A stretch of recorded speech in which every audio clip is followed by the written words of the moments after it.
जब नाश मनुष्य पर छाता है, पहले विवेक मर जाता। तो हो सकता है आज के बाद आने वाले समय में ये लोग देश में चुनाव ही ना कराएं, ना रहेगा बांस, ना बजेगी बांसुरी। लेकिन अगर खिलाफ हैं, होने दो, जान थोड़ी है, ये सब धुआं है, आसमान थोड़ी है, लगेगी आग तो आएंगे कई घर जद में, यहां सिर्फ हमारा मकान थोड़ी है। लेकिन जब आपके घर में आग लगेगी, आम आदमी पार्टी आपके साथ खड़ी होगी। जब संविधान का और लोकतंत्र का अपमान नहीं है, ये बिल लाल कृष्ण आडवाणी जी का, अटल बिहारी वाजपेयी जी का, मदन लाल खुराना जी का, सुषमा स्वराज जी का, अरुण जेटली जी का। मैं माननीय गृह मंत्री जी से कहना चाहता हूं, नेहरूवादी मत बनिए, आडवाणीवादी बनिए, वाजपेयीवादी बनिए। आज आपके पास ऐतिहासिक मौका है, दिल्ली को पूर्ण राज्य का दर्जा दीजिए। अगले 25 साल भी ये लोग चुनाव नहीं जीत पाएंगे। ऐसी कौन सी आपातकालीन और विषम परिस्थितियां आ गई कि आपको सुप्रीम कोर्ट के फैसले को 8 दिन के भीतर बदलना पड़ गया? कुछ तो मजबूरियां रही होंगी, यूं ही कोई बेवफा नहीं होता।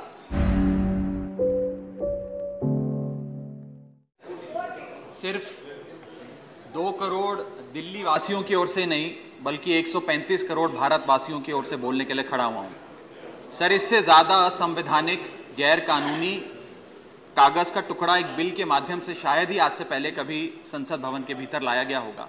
और अपना वक्तव्य शुरू करने से पहले मैं महाभारत के एक अंश का वर्णन करना चाहूंगा, जिसे रामधारी सिंह दिनकर ने एक बहुत ही महत्वपूर्ण कविता में लिखकर बताया है, जिसमें भगवान श्री कृष्ण एक शांति दूत बनके पांडवों की ओर से हस्तिनापुर जाते हैं शांति का प्रस्ताव लेकर। कवि लिखते हैं, मैत्री की राह बताने को, सबको सुमार्ग पर लाने को, दुर्योधन को समझाने को, भीषण विध्वंस बचाने को, भगवान हस्तिनापुर आए, पांडव का संदेशा लाए। भगवान कहते हैं, दो न्याय अगर तो आधा दो, पर इसमें भी यदि बाधा हो तो दे दो केवल 5 ग्राम, रखो अपनी धरती तमाम, हम वहीं खुशी से खाएंगे, परिजन पर हंसी ना उड़ाएंगे। पर दुर्योधन वो भी दे ना सका, आशीष समाज की ले ना सका, उल्टा हरि को बांधने चला, जो असाध्य था उसे साधने चला। जब नाश मनुष्य पर छाता है, पहले विवेक मर जाता। सर, इसमें दिल्ली बिल का सार है। सर, हम न्याय की गुहार लगाने आपके सामने आए हैं, अपने हक मांगने आए हैं, अपने हक से ज्यादा मांगने नहीं आए। सर, मैं अपने वक्तव्य को 3 भाग में बांटता हूं। पहला, कि यह बिल कैसे एक राजनीतिक धोखा है, पॉलिटिकल फ्रॉड है। दूसरा, यह कैसे एक संवैधानिक पाप है, कॉन्स्टिट्यूशनल सिन है।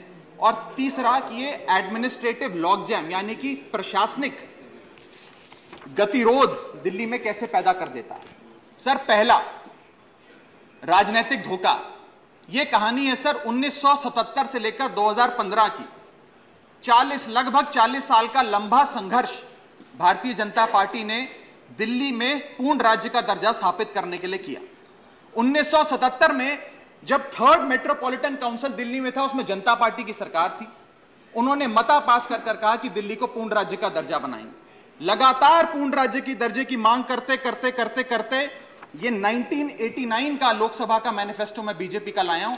1989 के मैनिफेस्टो में पेज नंबर 361 पे पॉइंट नंबर 10 पे ये कहते हैं, grant statehood to UT of Delhi. यानी कि 1989 से लेकर लगातार ये लोग दिल्ली को पूर्ण राज्य का दर्जा दिलाने की मांग करते रहे। यहां तक कि जब 1991 में कांग्रेस की सरकार ने दिल्ली में विधानसभा का गठन किया, उससे भी ना पर्याप्त मानते हुए लाल कृष्ण आडवाणी जी, मदन लाल खुराना जी सबने बयान दर्ज कराए कि यह भी दिल्ली के साथ न्याय नहीं है, दिल्ली को पूर्ण राज्य का दर्जा मिलना चाहिए और हम इसके लिए आंदोलन चलाएंगे। और लगातार इन लोगों ने संघर्ष किया, आंदोलन किया। सर, 1999 में फिर अपने मैनिफेस्टो में बीजेपी ने, ये 1999 का मैनिफेस्टो है, ये जारी कर कहा कि हम दिल्ली को पूर्ण राज्य का दर्जा देंगे। Page number 132 point number 31, we will give full statehood to Delhi. Sir, इन लोगों ने बड़ा आंदोलन चलाया, संघर्ष किया, सड़कों पे लाठियां खाई, न जाने क्या क्या किया दिल्ली को पूर्ण राज्य का दर्जा दिलाने के लिए।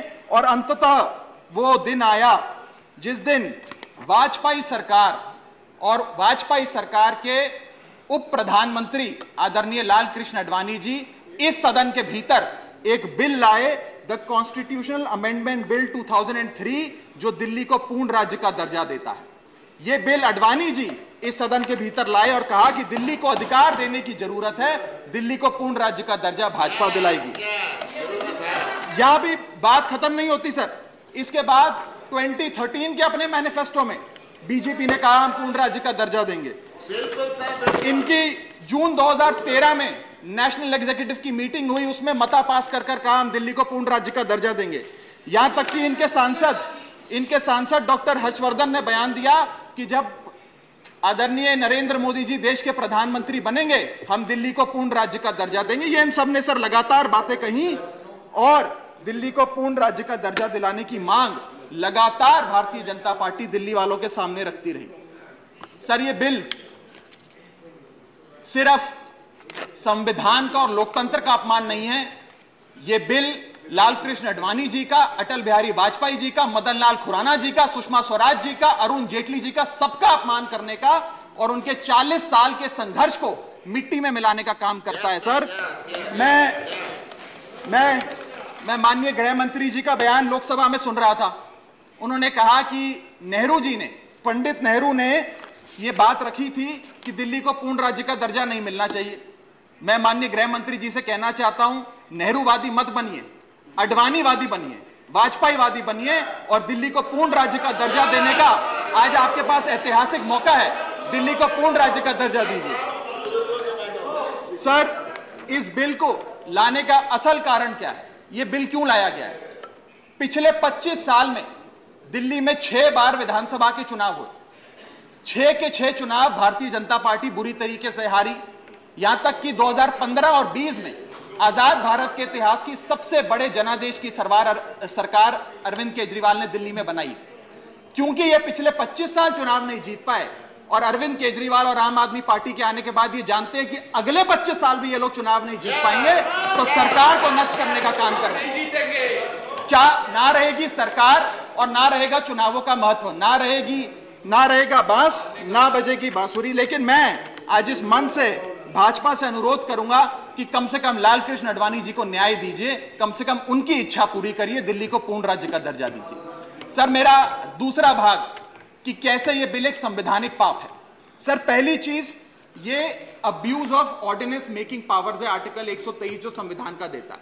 संविधान ये कहता है, और वाईवी चंद्रचूड़ साहब का AK Roy versus union of India एक बड़ा महत्वपूर्ण लैंडमार्क जजमेंट है, जिसने कहा कि ऑर्डिनेंसेस सिर्फ आपातकालीन और विषम परिस्थितियों में लाए जाएंगे। ऐसी कौन सी आपातकालीन और विषम परिस्थितियां आ गई कि आपको सुप्रीम कोर्ट के फैसले को 8 दिन के भीतर बदलना पड़ गया?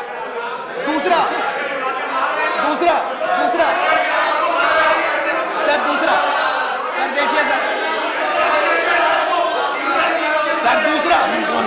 सुप्रीम कोर्ट की दूसरा बिंदु, यह सुप्रीम कोर्ट का अपमान है। सुप्रीम कोर्ट के फैसले को 8 दिन के भीतर 5 जजों के संवैधानिक पीठ के सर्वसम्मति के फैसले को बदल के आज भारतीय जनता पार्टी ने एक मैसेज दिया है कि हम सुप्रीम कोर्ट को भी चैलेंज करते हैं, सुप्रीम कोर्ट के फैसले को भी नहीं मांगते, आपको जो ऑर्डर जारी करना है करो, हम चंद दिनों के अंदर ऑर्डिनेंस लाकर उस फैसले को बदल देंगे। They have challenged the majesty of the honourable supreme court sir.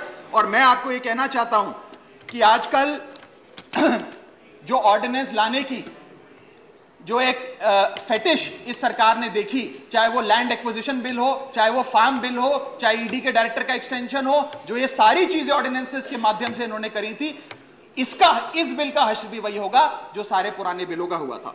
Sir third बिंदु कि कैसे ये बिल संघीय ढांचे को एरोड करता है। हमारा भारत का संविधान और सुप्रीम कोर्ट का 2023 का 2018 का संवैधानिक पीठ का फैसला कहता है कि दिल्ली के पास एक यूनिक फेडरल आइडेंटिटी है, यूनिक कॉन्स्टिट्यूशनल आइडेंटिटी है, और भारत का संविधान जो हमें संघीय ढांचा देता है, जो शक्तियां देता है, उन शक्तियों को एनक्रोच करने का काम यह सरकार करती है, हमसे अफसरशाही और तमाम शक्तियां छीनकर। मैं आपको सुप्रीम कोर्ट का वो एक वाक्य पढ़ के सुनाना चाहूंगा।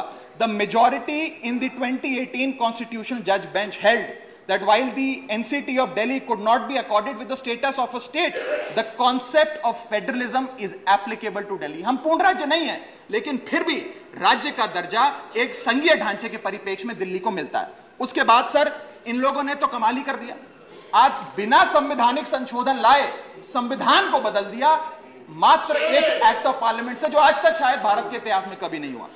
सर इसके बाद सर इसके बाद यह बिल पार्लियामेंट्री अंडरमाइन करता है प्रिंसिपल्स ऑफ कलेक्टिव रिस्पॉन्सिबिलिटी को। भारत का संविधान कहता है सर कि परमानेंट एग्जीक्यूटिव और पॉलिटिकल एग्जीक्यूटिव मिलके लेजिस्लेचर के प्रति जवाबदेही होंगे। ये प्रिंसिपल ऑफ कलेक्टिव रिस्पॉन्सिबिलिटी है। इसमें से परमानेंट एग्जीक्यूटिव यानी कि अफसरशाही को छीनकर ये पूरी तरीके से कलेक्टिव रिस्पॉन्सिबिलिटी का प्रिंसिपल जिसपे सरकारें चलती हैं इस देश में, उसे ध्वस्त करता है। और आखिरी बिंदु संवैधानिक अपराध का, ये ट्रिपल चेन ऑफ अथॉरिटी को तार तार करता है sir. Triple chain of accountability ये होती है कि अफसरशाही की जवाबदेही मंत्री को, मंत्री की जवाबदेही लेजिस्लेचर को, और लेजिस्लेचर की जवाबदेही जनता को। इसमें से अगर आप अफसरशाही हटा देते हो तो फिर जवाबदेही की जो ये ट्रिपल चेन ऑफ अकाउंटेबिलिटी है ध्वस्त हो जाती है। तो ये काम करके संवैधानिक अपराध एक प्रकार से सरकार ने किया है। सर मेरा आखिरी भाग, ये कैसे एक एडमिनिस्ट्रेटिव हाराकिरी, एक एडमिनिस्ट्रेटिव गतिरोध पैदा करता है। ये कहता है सिर्फ उपराज्यपाल ही ट्रांसफर पोस्टिंग करेंगे एक समिति के माध्यम से, यानी कि अफसर अब मुख्यमंत्री की नहीं सुनेगा, मंत्रियों की नहीं सुनेगा। अगर अब दिल्ली में किसी के घर में बिजली नहीं आ रही, पानी नहीं आ रहा, किसी के बच्चे का स्कूल में दाखिला नहीं हो रहा, तो वो उपराज्यपाल के पास जाएगा, अपने मंत्री मुख्यमंत्री के पास नहीं जाएगा। क्या लोग जानते हैं उपराज्यपाल कहां रहता है? उपराज्यपाल कौन सी विधानसभा से चुनाव लड़ा, उपराज्यपाल ने कौन सा चुनाव जीता? लेकिन सारी शक्तियां एक चुनी हुई सरकार से निकालकर उपराज्यपाल को देता है। यह आगे कहता है सर ये बिल कि हम एलजी को सोल डिस्क्रिशन देते हैं, स्वयं के विवेक से फैसले लेने की तमाम शक्तियां। आज तक उपराज्यपाल और गवर्नर काउंसिल ऑफ मिनिस्टर्स की एड एंड एडवाइस से बाध्य थे, लेकिन यह बिल उपराज्यपाल को सुपरसीडिंग पावर देता है।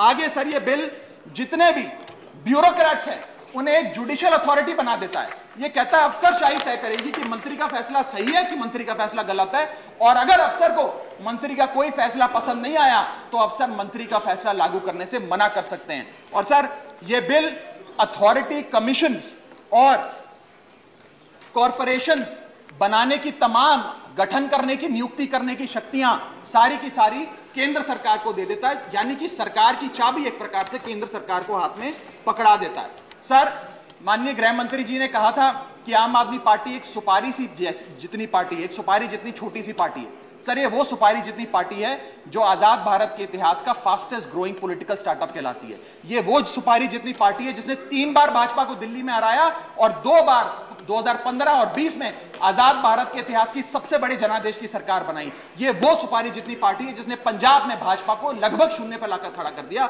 ये वो सुपारी जितनी पार्टी है जो 10 साल में राष्ट्रीय पार्टी बनी। ये वो सुपारी जितनी पार्टी है जिसके 161 विधायक और 11 सांसद है, और ये वो सुपारी जितनी पार्टी है जिसका काम देखने के लिए first lady of United states of America और यूनाइटेड जनरल के पूर्व प्रमुख बान की मून आते हैं। सर मैं आज अपने साथी जो आंध्र प्रदेश और उड़ीसा की सरकार चलाते हैं उन्हें कहना चाहूंगा, आपकी जरूर कुछ मजबूरियां रही होंगी जिसके चलते आपने ये फैसला लिया इस सरकार के इस बिल का समर्थन करने में। कुछ तो मजबूरियां रही होंगी, यूं ही कोई बेवफा नहीं होता। लेकिन मैं आपको कहना चाहता हूं कि आग जब लगेगी तो बहुत दूर तक जाएगी। राहत इंदौरी साहब का एक बड़ा महत्वपूर्ण शेर है, अगर खिलाफ है होने दो, जान थोड़ी है, ये सब धुआं है, आसमान थोड़ी है, लगेगी आग तो आएंगे कई घर जद में, यहां सिर्फ हमारा मकान थोड़ी है। लेकिन जब आपके घर में आग लगेगी आम आदमी पार्टी आपके साथ खड़ी होगी, मैं आपको विश्वास दिलाता हूं। और सर मैंने अपनी बात शुरू करी थी महाभारत के एक अंश से, मैं समाप्त भी महाभारत के एक अंश से करूंगा। सर बीच कुरुक्षेत्र के मैदान में जब युद्ध प्रारंभ होने वाला था तो युधिष्ठिर ने शंखनाद करने से पहले एक घोषणा करी और कहा कि यह धर्म की लड़ाई है। मेरी सेना में खड़े मेरे पीछे जितने योद्धा हैं, अगर उन्हें लगता है कि धर्म मेरे साथ नहीं कौरवों के साथ है तो मेरी सेना छोड़कर सामने वाली मेरे दुश्मन की सेना में जाकर खड़े हो जाएं, उनकी ओर से युद्ध करें। और अगर कौरव सेना में कोई योद्धा है जिसे लगता है कि धर्म युधिष्ठिर के साथ है, पांडवों के साथ है, तो आप कौरवों की सेना छोड़कर मेरी सेना में आइए, मैं बाहें फैलाकर आपका स्वागत करूंगा।